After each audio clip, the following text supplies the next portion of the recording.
Do you want to be a fighter? RMC. There's only one Tyson Fury. Fighters Club. I'd like to take this chance to apologize to absolutely nobody. Alexandre Herbinet. I am the greatest. Bonjour à toutes, bonjour à tous et bienvenue au 167e numéro du RMC Fighter Club, un RMC Fighter Club qui remonte dans la cage pour vous faire la preview de l'événement UFC du week-end. Ce sera dans le New Jersey, UFC 288 avec ce main event entre le champion des coqs des bantamweight Aljamain Sterling et le revenant Triple C Henry Cejudo. Avec moi pour faire la petite preview de cette belle carte du week-end, mon compère du Fighter Club Box MMA, toujours là avec moi, monsieur Jonathan Macardy, bonjour. Salut mon Alex, écoute, pour une des cartes les plus sous-cotées de l'année, avec un des combats les plus sous-cotés de l'année, on se devait d'être là. Ah, tout à fait, et le retour de Triple C. Triple C is back, presque 3 ans jour pour jour après sa dernière apparition dans l'octogone. L'ancien double champion des mouches et les coqs Henry Cejudo revient à l'UFC ce week-end dans le New Jersey pour tenter de récupérer la couronne des coqs qu'il n'avait jamais perdue face au champion Aljamain Sterling. Un retour placé sous le signe de la quête historique de l'ancien médaillé d'or olympique de lutte qui compte à terme monter détrôner Alexander Volkanovski chez les plumes pour devenir le premier champion dans 3 catégories différentes de l'histoire de l'UFC. Le RMC Fighter Club vous fait la preview du bouillant main event de l'UFC 288 entre Funk Master et The Messenger. Je vous parle d'un temps que les moins de 20 ans ne peuvent pas connaître. Big elbows from Cejudo. That's it. Get him a second belt. Henry Cejudo is the UFC Bantamweight champion. Henry Cejudo did it. Henry the Messenger Cejudo. Je prends un congé exceptionnel d'une durée indéterminée. Il est temps. Henry Cejudo is back. C'est une histoire de fou. L'histoire d'une légende partie trop tôt Oh, ça fait quand même tout drôle de te revoir après tant d'années. et bien décidé à redevenir le roi. The change is fine. Merci à Max Avolin pour cette petite prod qui a commencé par les moins de 20 ans que les moins de 20 ans ne peuvent pas connaître. Alors c'est pas exactement ça, mais en tout cas les nouveaux fans de MMA, Joe, ceux qui ont suivi ce sport depuis 3 ans, n'ont jamais vu combattre Henry Cejudo, qui est quand même un des seuls doubles champions de l'histoire. Peut-être contre Cruz, non? C'était le dernier combat, celui contre Cruz, c'était le 9 mai 2020. Ouais. C'est le premier événement post-Covid, Ouais. quand l'UFC reprend. Co-main de Tony Ferguson Gaethje. Et c'est un petit clin d'œil, Joe, parce que tu te souviens, c'est une carte qu'on a débriefée en Zoom pendant le confinement. C'était une carte de confinement, cette carte-là, mon Joe. C'était il y a 3 ans, presque jour pour jour, 9 mai 2020. C'est quand même, c'est... Pour les nouveaux fans de MMA, ils vont découvrir un sacré champion, un des plus grands de l'histoire de l'UFC, Joe, quand même, en fait, avec Henry Cejudo. Bah, le problème, c'est que je pense que les nouveaux fans de MMA, ceux qui s'intéressent au sport depuis la pandémie, ne connaissent Henry Cejudo qu'à travers ses facéties, qu'à travers le côté cringe. Voilà, le côté cringe, le côté un peu gênant, mais totalement assumé. Ils doivent se dire, mais c'est qui ce petit bonhomme qui ouvre autant sa bouche? Mais c'est un talent qui est extrêmement spécial. Tu l'as dit, champion olympique de lutte. Oui. Ça pose un bonhomme, un champion olympique. Les champions olympiques, les Olympiens, d'une manière générale, c'est une caste de sportifs différents. Et dans les catés où il y a du monde, évidemment. Dans ce genre de catégories, c'est des aquariums à requins. C'est un champion qui a pris la ceinture des flyweight, des 125 pounds, à probablement, peut-être, il y a un débat, mais au meilleur combattant de tous les temps. En tout cas, il est dans le débat. Voilà, il est dans le débat. Demetrius Johnson, Mighty Mouse.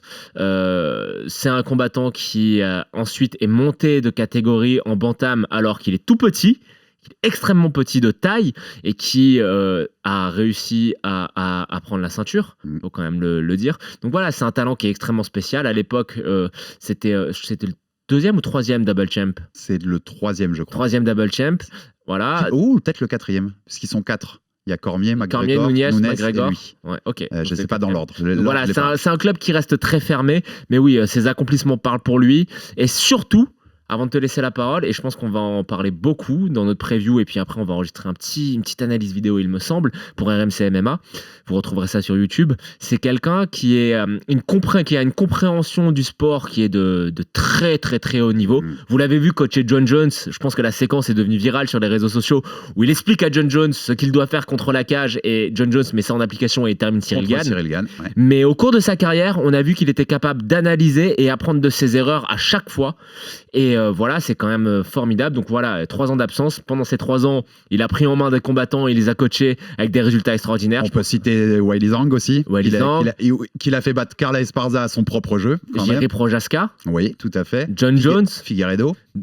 Figueiredo, voilà. Et Mighty Mouse qui expliquait dans un podcast, il passait chez Joe Rogan et il expliquait à quel point Cerudo lui avait appris sur le sport. Quand un mec comme Mighty Mouse te dit qu'un autre lui apprend sur le sport, c'est qu'il y a un truc spécial. Donc voilà, c'est extraordinaire de le voir revenir et je trouve que ça passe un petit peu sous les radars, du moins en France. Ouais, tout à fait. Moi, ça posait une question par rapport à tout ça parce que il a 3 ans d'inactivité, on l'a parlé. T'as dit, il a fait beaucoup de coaching, on l'a beaucoup vu finalement pendant ces 3 ans loin. On s'est posé des questions sur l'inactivité de 3 ans dernièrement avec John Jones avant Cyril Gane, avec Mansour Barnaoui, souviens-toi, avant son retour au Bellator, ça faisait 3 ans que Mansour avait pas fighté. Avec Georges Saint-Pierre aussi. Avec Georges Saint-Pierre quand il prend Michael Bisping. Lui, j'ai l'impression que cette question du ring rust, tu vois, de la rouille, elle est moins présente parce qu'on l'a tellement vu coacher. Il a une telle éthique de travail qu'on connaissait déjà avant et qu'on a vu en fait de nos yeux dans les vidéos avec les différents combattants que tu citais. Et j'ai l'impression que ça va pas être un problème, moi. Si je devais le dire moi, je dirais que c'est pas une question que je me pose beaucoup pour Henry Cerudo. Qu'est-ce que t'en penses? Toi, t'aimes les stats, toi. Le problème, c'est qu'il a pas combattu. Voilà. Toi, t'aimes les stats, t'es un mec de chiffre, toi. Oui, tout à fait. Bon. Faut savoir dans les catégories de poids entre les bantams et les welter, tous les combattants de plus de 35 ans sont à 2 victoires et 28 défaites dans les combats pour le titre. Donc déjà, c'est une stat qui va pas vraiment dans son sens. Non. Après, on a l'exemple, même si la catégorie est juste au-dessus, celle des middleweight, de Georges Saint-Pierre, qui avait 4 ans, il me semble, d'inactivité, qui revient et qui a l'air fabuleux. Alors certes, c'était contre Michael Bisping, qui était un champion. Voilà, moi j'adore Michael Bisping, mais son titre, on se rappellera des conséquences dans lesquelles il l'a pris. C'est la prétention de Luc Rockhold qui lui donne le titre plus qu'autre chose, et où il est très très fort, Georges Saint-Pierre. Cerudo, moi j'aimerais bien faire un petit peu le parallèle parce que avec Georges Saint-Pierre, il partage quelque chose, c'est le fait de ne rien laisser au hasard. On l'a vu là dans les Embedded tournés par l'UFC sur la chaîne YouTube. C'est quelqu'un par exemple qui fait de la luminothérapie pour travailler ses réflexes. On sait qu'il travaille avec un centre de performance qui mesure toutes ses constances vitales, etc., quasiment au quotidien. Et c'est pour ça qu'il a une forme étonnante. Tu vois, par exemple, à ses débuts dans la catégorie des mouches, il avait loupé une pesée. Oui, tout à fait. C'était son premier combat, même, il me semble. Oui, tout à fait. Je sais pas si c'est le premier ou deuxième. Ça ne s'est plus jamais produit parce qu'il est devenu extrêmement discipliné sur tous les à-côté du MMA. Ce que je disais quand je disais éthique de travail, tu vois. Tu sens que c'est un mec qui ne s'est pas laissé aller, comme JSP d'ailleurs, depuis sa retraite, se laisse pas aller. JSP ne se laissera jamais aller. Et on parlera jamais en mal de Georges Saint-Pierre. Voilà. Non, mais voilà, Henry Cerudo, c'est quelqu'un qui ne laisse aucun détail de côté. Et je pense que ça peut jouer en sa faveur. Alors après, on va parler techniquement de ce qui va se passer. Il y a quand même des choses extrêmement intrigantes.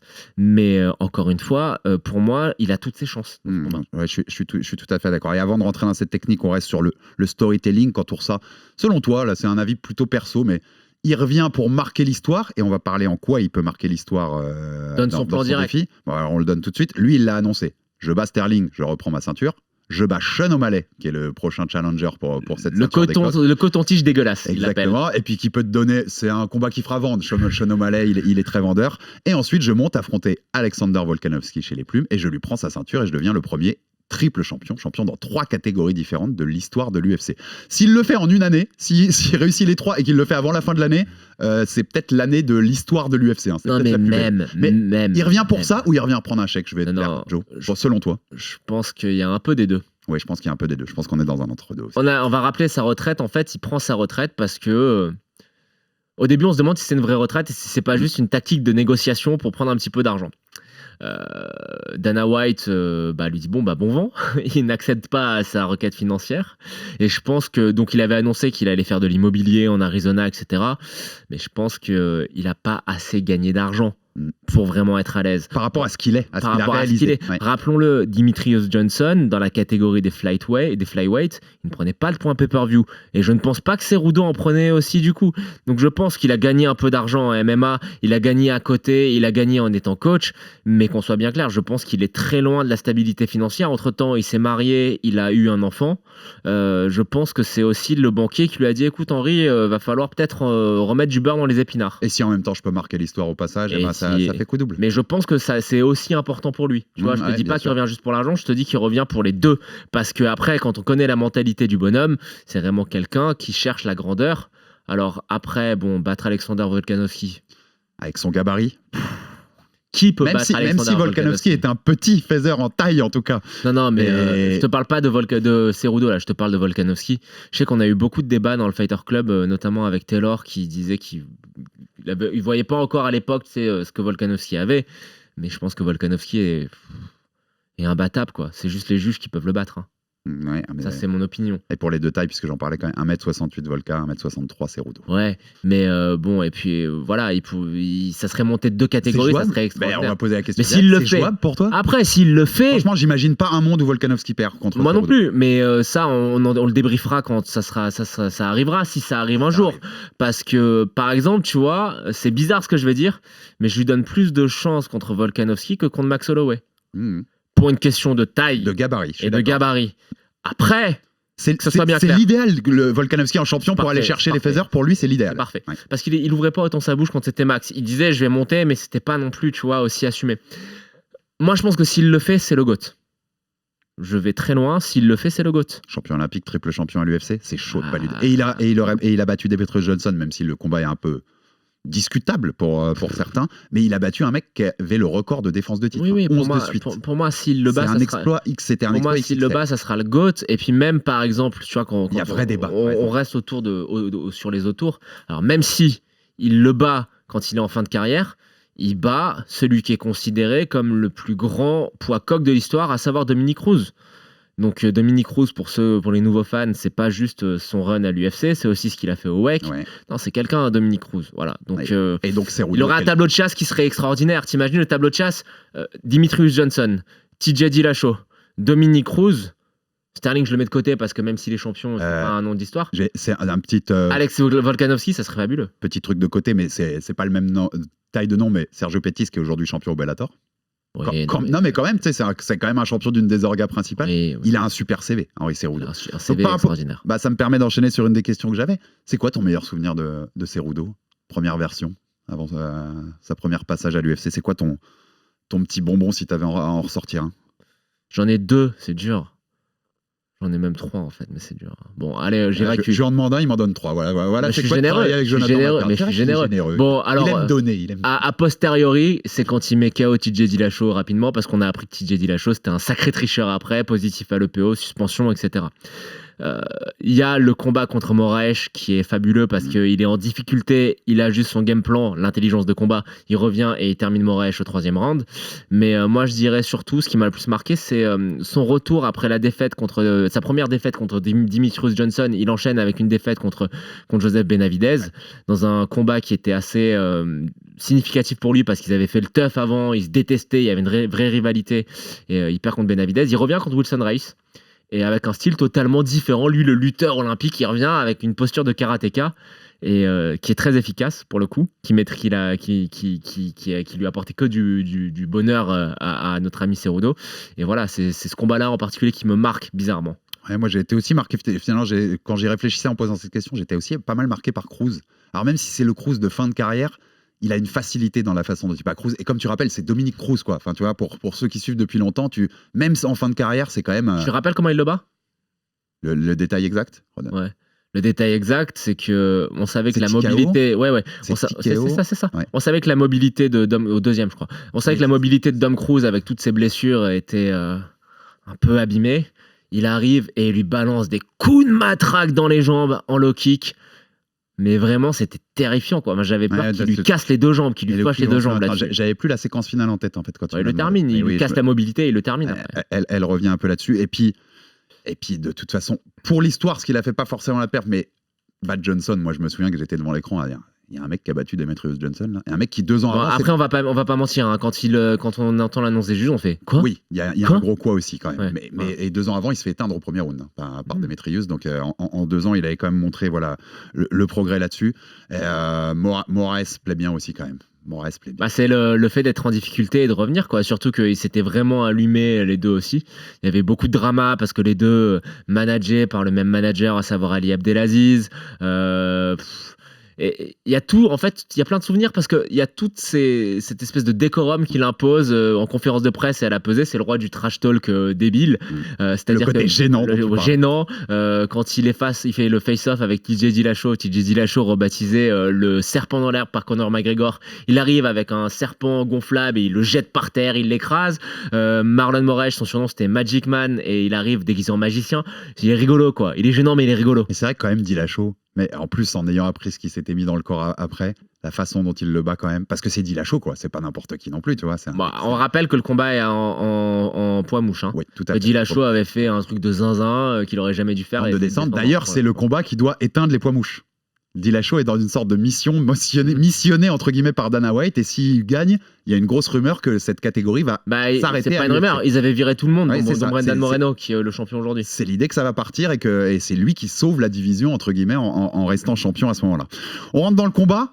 Aljamain Sterling, c'est le champion. Il reste sur 8 victoires de suite. Si tu regardes les cotes aujourd'hui, c'est Cerudo qui est favori. C'est un manque de respect pour Sterling? Il paye tout le drame autour de sa prise de ceinture face à Petr Yan. Coup de genou illégal de Petr Yan, on rappelle qu'il le disqualifie et qu'il donne la ceinture à Sterling. Moi, écoute, je vois que Sterling, quand il arrivait à l'UFC, on se rappelle de ses premiers combats, athlète extraordinaire, niveau sol fabuleux, ceinture noire donnée par Matt Serra. D'ailleurs, il s'est embrouillé avec Matt Serra, c'est assez triste ce qui s'est passé. C'est un mec qui s'est entraîné aussi pas mal à New York dans ce qu'on appelle le basement, c'est quoi? Le sous-sol, le sous-sol bleu, oui. Le fameux sous-sol bleu qui est mythique, c'est-à-dire la salle de Renzo Gracie où officiait un certain John Danaher, et c'est là où Gary Tonon, Gordon Ryan, Eddie Cumming et compagnie se sont construits. Donc, on parle des sommités du grappling, voilà. Pour ceux qui ne connaissent pas cette discipline ou moins bien. Donc voilà, c'est un mec qui est ceinture noire affilié à Renzo Gracie, c'est voilà, donc gros potentiel. Il vient de la lutte aussi d'ailleurs, universitaire. Le background de lutte, la qualité athlétique pure qu'il a, tu le vois, c'est un athlète, tu vois, il n'y a pas de doute, quand tu le vois, c'est un athlète, et puis un certain swag, et puis il y a eu beaucoup de défaites un peu bizarres, tu te disais bon il a pas beaucoup de mental, et puis il y a des choses qui se sont mises en place petit à petit, et puis là en fait tu regardes la série de victoires, t'enlèves la petite tâche du coup de genou de Petr Yan, il mange Petr Yan dans le rematch, ouais. Avant... Décision partagée qui doit pas être partagée. Ouais, voilà. Avant notamment, moi j'ai en tête l'étranglement sur Cory Sandhagen, mais en flash, tu vois, ça arrive tout de suite, il l'étrangle comme si de rien n'était. Même si Dillashaw se pète l'épaule dans son dernier combat, c'est une masterclass. C'était en octobre à Abu Dhabi, il y a problème physique, mais quand même, ce qu'il fait dans la cage, il y a pas photo, le meilleur c'était Sterling. Et moi ce que je veux dire c'est qu'il arrive à une maturité technique, athlétique qui est impressionnante. Le seul truc c'est que tu vois, Henry Cerudo il joue le roi du cringe, de la gênance comme diraient les jeunes. Mais c'est juste que Sterling, le problème c'est que lui il fait pas semblant d'être un peu gênant quand il ouvre sa bouche. Et c'est ça qui joue un petit peu en sa défaveur malheureusement. Parce que ça masque le fait que c'est un athlète extraordinaire et un combattant fabuleux. Tout à fait. La clé technique, tu le disais là, il vient de la lutte aussi Sterling. On voit, il y a quand même un champion olympique d'un côté en lutte, donc on peut lui donner clairement l'avantage sur ça. Sterling, c'est un gros bantam. Il est puissant, c'est plutôt un gros combattant pour la catégorie. Moi, ce que je notais, c'est que Cerudo, et tu l'as noté aussi quand même, Cerudo, il n'est pas toujours orienté que lutte et sol. Hein. C'est quelqu'un qui aime bien boxer, qui aime bien faire beaucoup de travail de feinte pour feinter la lutte, mais rester debout et faire parler ses points. Comment t'imagines ce combat ? Comment t'imagines ce duel, puisque c'est quand même deux gros niveaux au sol, il y a cette notion de boxe où je pense que Cerudo va un peu plus sans doute là-dessus et sans doute plus dangereux dans ses frappes, peut sans doute faire plus mal dans ses frappes que Sterling. Sterling peut être plus puissant en lutte quand même, sur la puissance pure physique. Comment tu vois ce match-up tourner entre les deux ? Quand tu dis boxe, moi je dirais striking en général. Oui, striking en général, parce qu'il a cette posture de karatéka très large, très de profil. C'est une erreur de ma part, t'as raison. Non, mais il a une facilité, Aljamain Sterling, c'est qu'une fois que le combat arrive au sol, peu importe qui a amené le combat au sol, il a cette facilité à trouver le dos de son adversaire. Et alors dans le dos, c'est un enfer. Il a un contrôle du dos qui est fabuleux. Il a une capacité à maintenir n'importe qui sur son dos, à le mettre en difficulté, à menacer les soumissions qui sont très folles. Il a un sol qui est extrêmement créatif. On parlait de cette soirée, il y a une soirée dingue. Je sais plus sur quelle carte c'était exactement. Je pense que c'est l'UFC 228 où il y a 2 chaises électriques. C'est vrai. La première. Alors là, tu m'as remis un vieux souvenir. De Zabit, ouais. Magomed Sharipov. et la seconde d'Aljamain Sterling. Elle est belle, celle de Zabit. Mais celle d'Aljamain Sterling Ouais, aussi oui, est oui, très belle. bien Donc sûr. en fait, voilà, il a un sol qui est extrêmement créatif. Quand on parle de chaise électrique, Banana Split dédicace toujours à Abdullah Abdouragimov et à notre équipe de Twitchers qui ont expérimenté ça. Subit tout ça. Voilà. Mais voilà, il a un sol qui est extrêmement créatif. Donc le game plan de Cerudo, ça serait évidemment, tu vois, si t'es un peu profane, tu vas dire, bon bah, champion olympique de lutte, il va grinder et amener au sol Aljamain Sterling. Mais le problème, c'est qu'au sol, c'est compliqué.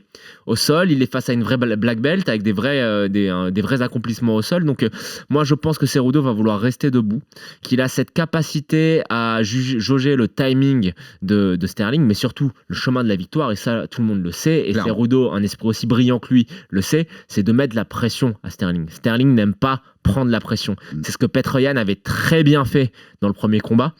C'est ce que tous les adversaires qui ont mis en grande difficulté Sterling ont fait pour justement acquérir la victoire contre Sterling. Donc c'est voilà, mettre la pression, avancer, faire du MMA, menacer des amener au sol tout en faisant parler la foudre en haut et en bas avec les poings et les jambes. Mais c'est ça la clé, c'est d'empêcher Sterling d'être dans la zone de confort et de le pousser sur le reculoir. Et comme tu dis, pour un master cerveau, enfin voilà, pour un cerveau tel que celui de Cerudo, je pense qu'ils ont fait bien leur devoir, comme il l'avait fait avec John Jones par exemple. On peut être sûr qu'il a toute cette notion en tête, Henry Cerudo, ça c'est évident. Il y a un petit détail, parce qu'on m'a souvent dit, tu m'arrêtes si je dis une bêtise, puisque t'es l'homme spécialiste de sol ici au Fighter Club, Joe. On est d'accord que grappler avec un plus petit gabarit, c'est des fois compliqué ? Tu vois ce que je veux dire ? Oui et non. Parce que t'as moins, tu vois, c'est moins facile qu'avec un gabarit qui est le même que le tien. C'est une question qui est difficile. En lutte, sûr. Mm. C'est pas moi qui te le dis, c'est Craig Jones. Je te rappelle quand il est venu, il nous Tout à expliquait fait, que c'est pour ça aussi que je te pose ça. plus facile d'amener au sol plus difficile d'amener au sol quelqu'un qui avait un centre de gravité très très bas. Est-ce que ça peut jouer dans ce match-up où Cerudo est quand même beaucoup plus petit? Non, mais on va pas se mentir, moi j'ai du mal à imaginer Aljamain Sterling amener Henry Cerudo au sol. En termes de lutte, je pense que Cerudo sera capable de contrer toutes les amener au sol. Après, si ça arrive au sol, je pense quand même que le grand a toujours un petit avantage. Surtout quand tu as le jeu d'Aljamain Sterling.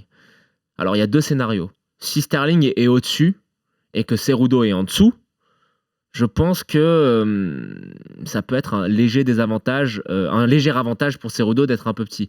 Par contre, on connaît la garde, c'est-à-dire le moment où Sterling est sur le dos, qui est très dynamique. Sterling a une garde très dynamique et le fait d'avoir des longs segments, ça aide parce que ça te permet de verrouiller des triangles, ça te permet d'attaquer des darts, d'attaquer des guillotines, d'avoir des longs segments, ça aide et donc forcément ça va jouer pour lui tout ça. On rappelle Sterling aussi, tu citais Matt Serra tout à l'heure, qui travaille avec Ray Longo. Donc, moi, Sterling, j'avais noté, je me souviens, quand on a débriefé l'UFC 280 avec Dillashaw en octobre dernier, c'était à Abu Dhabi. Moi, je me souviens d'avoir dit, je sens une évolution, Sterling, en fait. Ce qui me plaît dans ce combattant-là, c'est que sur ces 4-5 derniers combats, chaque fois que je le revois, j'ai l'impression que son jeu a vraiment progressé. Debout surtout. Tu penses qu'on peut encore voir un Aljamain Sterling 2.0, je vais pas dire 2.0, c'est une expression à la con, mais tu vois, encore une évolution un peu supérieure de Aljamain qu'on va voir ce week-end dans le New Jersey? Bon, bah bien sûr, après qu'on dit Dillashaw, on a tous vu qu'il avait fait des gros progrès debout. Moi, j'aimerais juste pas qu'il se prenne pour un striker, quoi. Voilà. J'aimerais c'est toujours ce danger, tu sais, avec des mecs qui sont des gros grappleurs et qui commencent à avoir des bons résultats en striking, Curtis Blade, si tu nous écoutes. de se prendre pour un kickboxer de classe mondiale et puis essayer de faire des choses qui ne leur ressemblent pas, un petit peu forcées. Donc honnêtement, moi je pense que tu as suivi pareil les reportages, etc. Les deux s'annoncent, ils vont se mettre KO. Ils disent, moi, j'ai de mettre KO debout, etc. J'ai du mal à voir le combat toucher le sol, honnêtement. Ils se sont croisés dans l'hôtel, là, il y a quelques heures, j'ai vu. Donc, il lui dit, je crois que c'est Cerudo lui dit KO, je te mets KO au 3e round, et que Sterling lui répond, moi, j'aurais besoin que de 2 rounds. Ouais, mais j'ai du mal à voir ce combat être amené au sol. Et c'est ça qui est intéressant. Pourquoi ? Parce que je pense que si Sterling amène Cerudo au sol pour faire parler son jiu-jitsu, je pense que Cerudo a les capacités pour contrer toutes les amener au sol. Ouais. Et je pense que Cerudo, s'il amène Sterling au sol, du moins sur un Sterling frais, il va pas trop s'aventurer à rester au sol avec Sterling. Tu vois ce que je veux dire ? Parce que Sterling, il a une garde qui est extrêmement dangereuse. Si Cerudo touche Sterling debout et que Sterling est fatigué et que Cerudo sent l'odeur du sang, oui, je pense qu'il peut l'amener au sol et le terminer, c'est autre chose. Mais si tu me prends le combat avec les deux combattants frais, j'ai du mal à voir ça. J'ai l'impression que ça sera un petit peu comme le co-main event entre Belal Mohamed et Gilbert Burns, que ça risque d'être un combat de kickboxing au final. Et donc là, dans un cadre comme ça, tu donnerais plutôt l'avantage à Cerudo. On va faire nos pronos juste après, mais... c'est difficile parce qu'il y a la taille, l'allonge, les progrès de Sterling, mais je pense que l'intelligence de combat, la capacité à couper la distance, à casser la distance, la capacité à trouver des angles de frappe fabuleux d'Henry Cejudo peut faire la différence.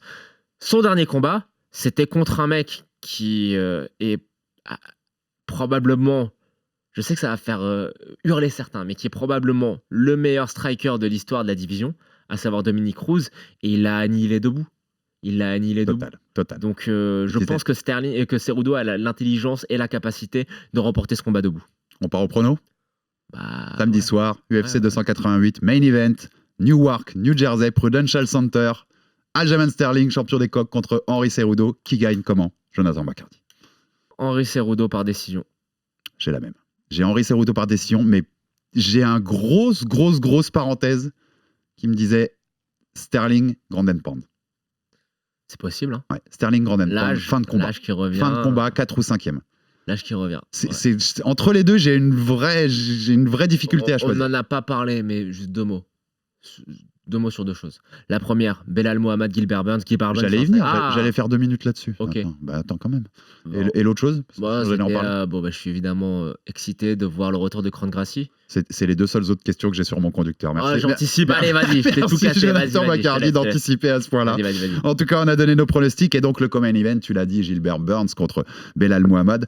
Là où c'est drôle, Gilbert Burns, quand il a combattu Jorge Masvidal en avril, tu te rappelles ce qu'il a dit au micro après? Je ne prends plus de combat. Ouais. Et si vous me donnez pas le title shot, libérez-moi de mon contrat à l'UFC. Pour la première fois de sa carrière, Burns a essayé de mettre la pression. Un mois plus tard, on le retrouve dans un common event en 5 rounds sans titre. Alors là où c'est marrant, c'est qu'en fait, quand le common event prévu, qui était Charles Oliveira Benel Dariush, a sauté pour une blessure de Charles Oliveira, ce sera à l'UFC 289 le mois prochain.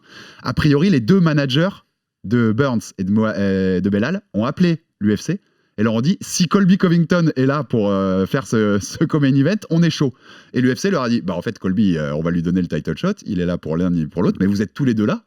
Allez-y les mecs, allez-y dans le New Jersey, vous tapez pour ce combat en 5 rounds avec sans doute le vainqueur qui prendra le title shot d'ensuite après le combat Leon Edwards contre Colby Covington qui devrait avoir lieu en octobre selon les dernières rumeurs. C'est un gros risque quand même de Burns notamment. Seulement un mois. Hein. Un mois après, c'est son 3e combat de l'année, il a combattu en janvier au Brésil. C'est pas le pardon de l'année en plus, il a quoi, 35, 36 ans, 37 ans? Ouais, il est favori les bookmakers. Écoute, moi, j'adore Dourinho, j'adore Burns donc. Mais Belal Mohamed a montré sur ses derniers combats qu'il fait de nets progrès. Il a une lutte qui est étouffante. On peut avoir l'opposition entre le lutteur tout en pression qui arrive à annihiler le jeu du Jiu-Jitsuka. Et surtout, il a fait des très gros progrès debout. Il gagne son dernier combat, c'est une victoire par KO contre Shane Brady. Il a tué un des prospects sur lequel l'UFC le misait le plus. Et à Abu Dhabi aussi. À Abu Dhabi sur la carte Oliveira Makhachev et la carte Manon Fiorot, Kathleen Chookagian. Exactement. Pour le rappeler. Mais pour moi, le combat il est extrêmement intriguant et j'ai du mal à voir qui est favori. Donc si tu me demandes mon prono, je suis bien embêté. C'est super compliqué. Belal, c'est solide. Je tends à te dire Belal Mohamed, une décision très laborieuse, mais une décision en 5 rounds où il prend Dourinho, il l'amène au sol et il le grind. Parce que Belal, c'est un très gros welter et Dourinho, n'oublions pas que c'était avant un lightweight. On rappelle Belal, 8 victoires, un no contest, c'était contre Leon Edwards avec le high poke sur les 9 derniers combats. C'est ultra solide, moi j'ai trouvé sur sa dernière sortie Belal. Mais si je devais, c'est marrant, tu vois, pour celui-là on sera opposé. Moi je mets quand même Burns. Allez. Sans doute un KO. Par Très KO. bien. Fin de combat aussi, je pense que Belal est assez solide pour tenir assez longtemps. Sur le reste de la carte, on va pas s'y attarder, mais une demi-finale mondiale chez les strawweight féminines, la brésilienne Jessica Andrade qui reçoit le bonus du fait d'avoir affronté Erin Blanchfield en très short notice, qui reçoit ce bonus d'avoir sa demi-finale mondiale dans la KT en dessous. Elle a aussi reçu un nouveau contrat, donc tu vois, des fois faut rendre service à l'UFC parce que ça fait plaisir, et c'est contre la chinoise Xiaowan Yan. Si la chinoise elle gagne, tu peux faire un Weili Zhang contre son challenger en Chine. C'est une folie ce combat entre deux chinoises. Je sais pas s'ils le feront. Hein. Et donc tu voulais te dire juste un mot avant de qu'on conclue sur Kron Gracie qui est de retour. Il a plus combattu, fils de Rickson Gracie, la légendaire famille du jiu-jitsu brésilien. Il a plus combattu depuis 2019. Kron Gracie en MMA, c'était sa défaite contre Cobb Swanson à l'UFC. Il revient, gros grappling, on rappelle, il a que 5 ans en MMA, mais c'est vainqueur de la DCC, médaille d'argent aux mondiaux de JJB. Tu sais contre qui il avait perdu en finale? Gilbert Burns. C'est Gilbert Burns, exactement. Qu'est-ce que t'attends de ce combat face à lui? C'est Charles Jourdain, le Canadien, qui a déclaré déjà, j'aime pas le grappling, moi tout ce que je veux c'est les guerres debout en striking. C'est une vraie opposition de style. J'aime bien ce combat, j'ai envie de le voir. Il y a combien de temps là? Il nous reste combien de temps? J'ai qu'une question. Fais pas trop long. Donc déjà pour ceux qui ne connaissent pas Kron Gracie, retourne-toi et regarde le regard de Max pour comprendre. Ceux qui ne connaissent pas le grappling et qui commencent à s'y intéresser, je vous invite à regarder le combat à la DCC entre Kron Gracie et Gary Tonon. C'est un des plus grands combats de l'histoire de la DCC. Voilà, ça c'est dit. Alors le problème, c'est qu'il a un sol qui est de très haut niveau. Il l'avait montré lors de son premier combat à l'UFC contre celui qu'on appelle Bruce Lee, là, Alex Caceres. Il l'amène au sol, prise de dos, étranglement. Et puis contre Cub Swanson, tu vois, on a vu qu'il traînait beaucoup avec les frères Diaz et qu'il avait envie de faire la bagarre. Et malheureusement, c'est pas un mec qui a une boxe de très très haut niveau, même s'il s'entraîne avec les Nick et Nate Diaz depuis très longtemps. Il fait partie de ce qu'on appelle le Scrap Pack, c'est tout le crew des frères Diaz. Et puis il perd un combat en 3 rounds où il fait pas grand chose. On comprend pas pourquoi il essaie pas d'amener le combat au sol. Non, décision unanime. Son père Rickson qui est furieux. Entre-temps, il y a eu le Covid. Il avait une salle de jiu-jitsu brésilien à Los Angeles qui était extrêmement pleine de succès. C'était un vrai business. Sa salle ferme, donc il décide de s'installer dans le Montana. Donc il explique, là j'ai lu toutes les interviews qu'il a données, il explique qu'il a dû s'acclimater au froid du Montana, qu'il s'est remis à manger de la viande, donc il a fallu que son corps s'adapte, et qu'il a adopté un chien, un Canet Corso, et puis il pense toujours que la terre est plate. En fait, le mec, il est très perché. Donc voilà, c'est pour ça qu'il a pris du temps. Tu sais, il est dans une espèce de quête spirituelle qui est fabuleuse. Je vous invite à regarder, c'est un reportage de Vice, je crois, où il le suivait pendant toute une journée, où il expliquait qu'il mangeait que du poisson. Tu pouvais voir tout ce qu'il bouffait dans la journée. Il faisait ses exercices de respiration, tu sais, les respirations des Gracie, où il rend toute sa cage thoracique sur la plage. Il est vraiment dans la lune. Mais voilà, ce combat-là. Puis c'est un Gracie, de toute façon, c'est un Gracie. On a envie de le voir quand même. Il y a un truc mythique autour de la. Plus fort, quoi. Et son père, Rickson, c'était un tueur. Oui, bien sûr. C'est sans doute le plus fort dans les années 90. C'est 80. Ça, bien sûr. C'était le plus fort. Ouais. Donc voilà, l'intrigue, c'est est-ce que il va être intelligent et s'il met la main sur Jourdain, c'est terminé, ça peut être fini en 10 secondes. On va pas se mentir, mais vraiment, quand je te dis en 10 secondes, c'est que ça peut être. Ou est-ce qu'il se lance dans une guerre? Ça peut être moi contre toi à la salle, tu vois. Ou est-ce qu'il y a l'ego qui parle, il se lance dans une guerre, et là, dans une guerre face à Jourdain, je le vois pas faire grand-chose parce qu'il s'est pas beaucoup entraîné en striking pur. Il donne des cours de jiu-jitsu. Et juste pour dire, tu vois, il a dit un truc qui résume bien sa manière de voir. Il dit, moi, ce que j'aimerais, c'est qu'il y ait pas de round, en fait. Enfin, soit des combats de 15 minutes, soit des combats de 25 minutes. Donc j'espère que cet esprit un peu la bagarre, la quête du samouraï et tout, ça va pas trop me manger le cerveau. Tu penses quoi, toi? Ça te plaît, ça? Tu sais, ça rappelle un peu le Pride et le Rising où il faisait un premier round de 10 minutes. Moi, son idée, j'aimerais bien l'avoir. Un combat de 15 minutes sans round où on fait que un combat. Mais j'adore l'idée. Mais il faut que le produit soit vendeur, il faut être capable de le produit, il faut des vainqueurs, etc. On est d'accord. Donc à faire l'idéal, ça serait sans limite de temps. Mais moi, ce que j'aimerais vraiment, pour conclure, désolé, j'ai fait long, c'est qu'il regarde Jourdain, il lui balance une feinte de jab, arm drag, prise de dos, étranglement arrière, on n'en parle plus. C'est tout, voilà. Et moi, tu sais quoi, en fait, j'ai l'analyse inverse. Je pense que le mec qui peut péter les plombs sur l'ego, c'est peut-être Jourdain, qui est parfois à cette tendance, tu vois, à faire un peu n'importe quoi, je suis méchant. Pas aller au sol avec Kron. Non, mais faire une erreur, être trop dans, tu vois, être trop foufou, faire une erreur, se faire attraper par Kron, et puis c'est terminé. Et c'est terminé, ça va au sol et c'est fini. En tout cas, c'est un combat moi aussi, que j'ai bien envie de voir sur la carte de ce week-end. Merci Joe pour cette petite preview d'un événement qui, en effet, je te pense, était sous-coté, t'as raison, et qu'on a bien envie de voir. Ce sera ce week-end, bien sûr, à retrouver sur RMC Sport comme d'habitude. N'hésitez pas, il y a le pass combat qui sera ouvert où vous pouvez voir tous les combats du week-end, plus les replays sur nos applications pour pas très cher, donc n'hésitez jamais.